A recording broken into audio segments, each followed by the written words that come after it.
The thing about money is, and no one's ever told you, is that the more you get, it isn't always good.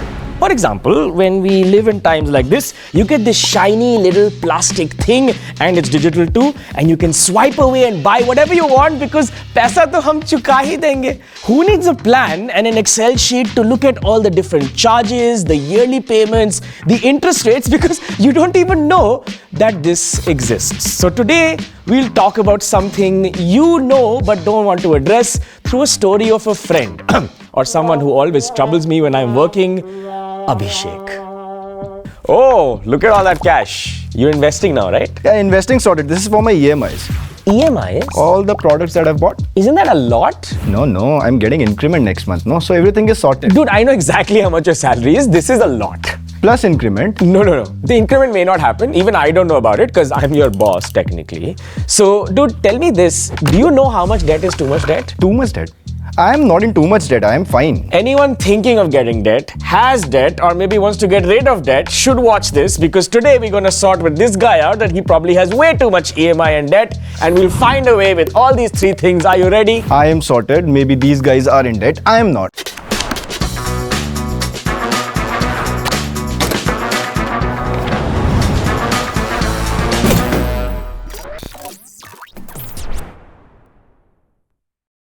So dude, let's first figure out how much debt you actually have. So, I obviously know how much your salary is, but before that, put in your debt amount. Monthly EMI, okay, got it. And I'll divide it by...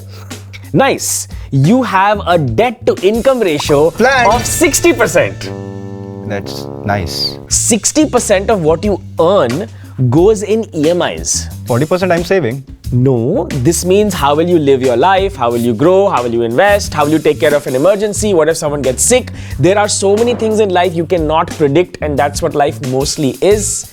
What will you do? Ideally, your debt to income ratio should not exceed like 33%. Oh, so when I get an increment, it will drop down to 30%. Dude, let's assume you're not getting an increment for the next 2 years.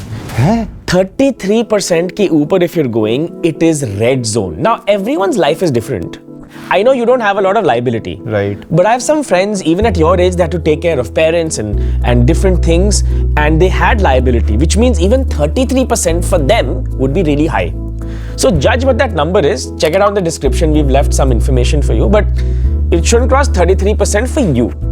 Sir, so I'll tell you just one thing. 60% is higher maybe. I don't have any liabilities. Okay. I'll get increment. I'll get good bonus. And this 60% will drop down to somewhere 30%. So I think I live my life like the way I'm living. So I think living life carefree is not having the booj of debt on you. But here are some other red flags, and you tell me if 60% is okay. Okay. First, if you ever think that you're struggling on basic living payments, right? Rent ka payment, car ka payment, maybe electricity, maybe stuff that you should have to just pay, even a basic credit card bill, you're not able to pay and you're delaying it, that means something is wrong. That is a red flag that says you've taken too much debt. Has that happened to you ever? Yeah, but I can use my emergency fund, no? Say that again. I'll refill it. I'll use my emergency Dude, the fund. emergency fund is emergency fund. This is emergency. Paying rent is not emergency. Where will I live? Exactly. True, fair. But paying rent is living. You can't use an emergency fund for that. Emergency fund is used for emergency. That's the second red flag. You can't be using your emergency fund. So what will you do in times of, say, another COVID happens? Is that a double emergency? What is that?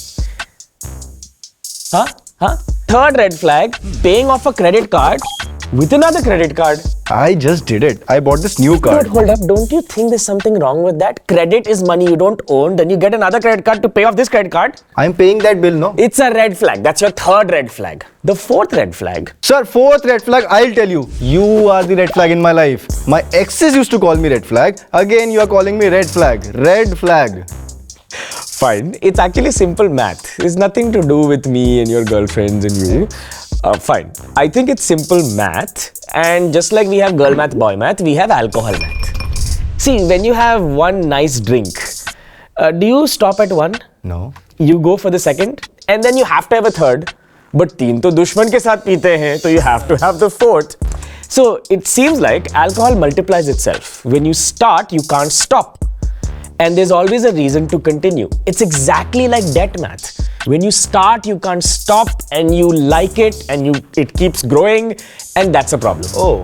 And really, addition is multiplication because it just doesn't stop. Do tell me, why do you have so many loans? And what are you trying to buy? Like, is this house, is a car, like what? These are not loans, sir. So basically loans are you go to the bank, fill up the paperwork, give them collateral, blah, blah, blah, you get the loan. These are buy now, pay later schemes. I just make some payments online and EMI is done. And these are not loans. Correct. Because you didn't go to the bank. Correct. And it's not a personal loan, so there's no issue. Correct. It was just online. Sorted. This is the problem. Anything that you don't own that you're buying is called buying on credit. तुम्हारा पैसा तो नहीं गया. You bought it through a card or some other way. This means you eventually have to pay that money back. A loan is a loan is a loan, whether you sign a piece of paper or not. Acha, tell me, what phone do you have? Same this one, iPhone. Okay, and how do you listen to music? AirPods. And what laptop do you use? MacBook. Even you thought he's gonna say this. Yeah. Why do you have this entire Apple expensive stuff? It's a good family, no? They're connected. So I think I know what's happening. This is called a consumption spiral, where you take one step and you say, एक second step भी ले लेते हैं, and then you say, third step तो लेना ही चाहिए, and then you take the fourth and fifth, and then you're at 70%, 60% debt. Look, this is called the Diderot Effect. It's very simple. What It's effect? like the Diderot Effect. Doesn't matter. It basically means because you've consumed one thing, there is a need to consume a second, third, and fourth, and fifth. Otherwise, you just don't feel complete. And it's not Apple's fault. Apple makes great products. The problem is with you. And there's a snowball of shopping, right? So in this case, in your particular case, you wanted to get some cool tech that's all connected and you have these reasons to get it. Correct. It could also be with your home. When you move to that new apartment, you got a rug, a really nice rug. Good furniture. But then you need a furniture on top of it. Good. And then you need nice cutlery. And then when you're sitting and doing this, what will you watch? You need a nice TV. It never ends. My point is, if you start once, you can't stop. But you have to first see, can you really afford it or not? Now that you know this, and you know that you're at 60%, do you see something's wrong here? I didn't realize. Maybe yes. But sir, why do we humans do this? Which brings us to our next segment, the psychology behind it. Humans need to assign a value to something to tell themselves that their life is not meaningless. Because maybe life is. In the 1600s, the tulips were a reason why people got status. Would you give me your entire year's salary for this? Are you crazy? A tulip. For this? Pure saal ka salary. I wouldn't pay a penny. But people actually sold all of their land, all the money just to buy a tulip to show status amongst people कि देखो मैं status. Does that sound crazy? Sounds crazy. Why would someone pay for this flower? It doesn't make financial sense, right? A lot of these people could not take care of their kids, have food because of this decision. Sounds stupid, doesn't it? Correct. And what about 2024, where someone spent 60% of their yearly income on stuff that they cannot own? And if I took all of your loans and compared it to your yearly salary, you've already spent the next 4 or 5 years of what you will earn in a loan. Does that make any sense? I don't think so. This is actually called status anxiety. We all face status anxiety and status questions. It's completely normal, but you can't let it take over. So when an emergency happens, you lose the plot and you can't live a normal life that you are. You can't risk being ruined. Damn, sir, I didn't even realize this was the extent of my debt. Now, help me understand one thing. How will I be able to control this buying stuff? Because I am for sure will end up buying more products and I don't even know I'll be using it or not. It's actually not your fault. Some of the smartest people in the world who study psychology and user behavior have designed certain things on the internet to make you impulse buy. Have you ever felt कि 2 taps में कुछ खरीद लिया? Every day. It's not your fault. So if you feel you've ever done an impulse buy, check this checklist out. You go through this entire checklist before you make a purchase. This way you can rewire your brain. Perfect. I got this checklist. I am never going to take debt in my life. For sure. You're never going to take debt in your life. Correct. Ever. Debt free. Dude, yes. why are you so extreme? There's nothing wrong with debt. It's wrong if you take too much debt. You'll have to buy a house or a car or something in the future, and getting that kind of debt that you can afford is great and it's fine. So I think you don't understand good debt and bad debt. What's good debt? What's bad? Which brings us to our next segment, game show time. You are buying an iPhone and paying 20,000 EMI, salary is 30,000. Bad debt. You are paying 20,000 EMI and salary is 2 lakhs. Good debt. You take a huge loan of 25 lakhs as an educational loan. Good debt? Yeah, I think if you take an educational loan that can upskill you and get you a high salary in the future. Another question, you want to buy a brand new car worth, let's say, 25 lakh rupees. The EMI somehow is 30,000 rupees and your monthly salary is 50,000. Shit, bad debt. Nice. You get the point. So, dude, the problem becomes when a debt becomes a debt spiral, that's when things get messed up. Spiral? What's that? I mean, there's one event that happens which forces you to take debt, and then one step later, you're just accumulating more debt. Is that even real? So, I have my EMIs and I'm able to pay them back. No, I totally agree. Let's imagine that something happens and you end up in a hospital. Okay. God forbid, at this point, there's a 2 lakh rupee new bill which you can't afford and you have to take it on credit. Now you have left the hospital and back to your normal life, but you're paying your normal EMIs as well. Correct. You're at 60%, for example, plus another 2 lakhs. Now you have actual pressure. So now what you're going to do is you have to reduce your spending on other things because, well, you have to pay this unforeseen payment.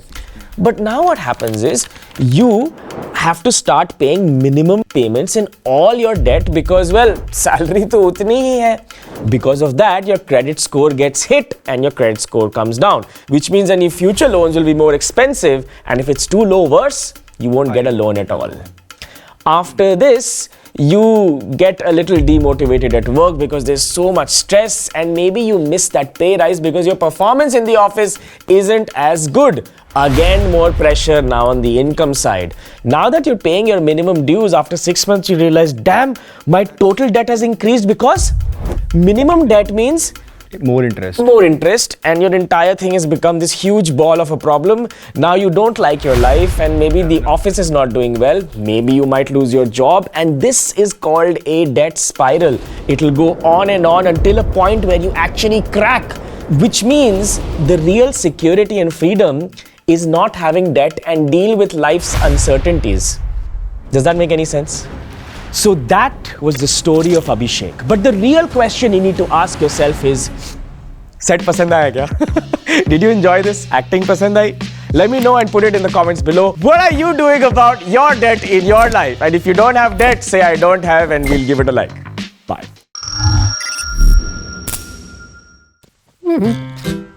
क्या कर रहे हो? कुछ नहीं. अच्छा. एक मैं help कर रहा हूँ. अंदर है सर, उधर है वो. वही है सर जहाँ आपने छोड़ा है.